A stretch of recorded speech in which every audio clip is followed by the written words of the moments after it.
ஹரியானா தேர்தல் வெறும் 10 ஓட்டு வாங்கிய பாஜக எம்எல்ஏக்கள். அதாவது மல்யுத்த வீரராக மாறிய அரசியல்வாதியும் ஹரியானா சட்டமன்ற தேர்தலுக்கான காங்கிரஸ் வேட்பாளருமான வினேஷ் போகத் புதன்கிழமை அன்று ஜூலானா தொகுதியில் வேட்புமனு தாக்கல் செய்தார். பூபிந்தர் சிங் ஹூடா தலைமையில் தனது ஆட்சி அமைக்க மக்களிடம் ஆதரவு கோரினார். ஹரியானாவில் காங்கிரஸ் தனது முதல்வர் வேட்பாளரை அறிவிக்கவில்லை.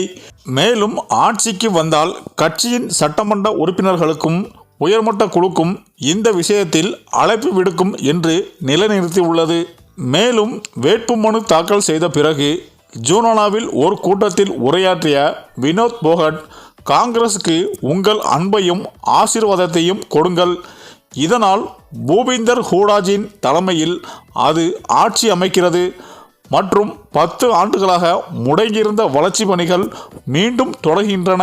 குறிப்பாக வினோத் போகட் தனது உரையின் போது பூபிந்தர் சிங் ஹூடாவை முதல்வராக்க வேண்டும் என்று சத்பார் சார் கூறியிருக்கிறார். அதற்கு நீங்கள் கடுமையாக உழைக்க வேண்டும் என்று கூறினார். இந்த நிலையில்தான் ஹரியானா சட்டமன்ற தேர்தலில் காங்கிரஸ் கட்சி சார்பில் போட்டியிடும் மல்யுத்த வீராங்கனை வினேஷ் போகத் வேட்புமனு தாக்கல் செய்தார். ஹரியானாவில் உள்ள 90 சட்டப்பேரவை தொகுதிகளுக்கு அக்டோபர் 5 ஒரே கட்டமாக வாக்குப்பதிவு நடைபெற உள்ளது. மேலும் இந்த நிலையில் இந்த தொகுதியில் வினேஷ் போகத் எதிராக பாஜக வேட்பாளர்கள் வெறும் 10 ஓட்டு மட்டுமே வாங்குவார்கள் என்று கருத்து கணிப்புகள் வெளியாகியுள்ளன.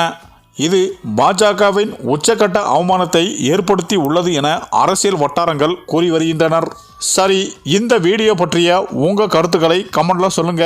மேலும் வீடியோ பிடித்திருந்தால் லைக் பண்ணுங்க, ஷேர் பண்ணுங்க, மறக்காம நம்ம சேனலை சப்ஸ்கிரைப் பண்ணிக்கோங்க. நன்றி.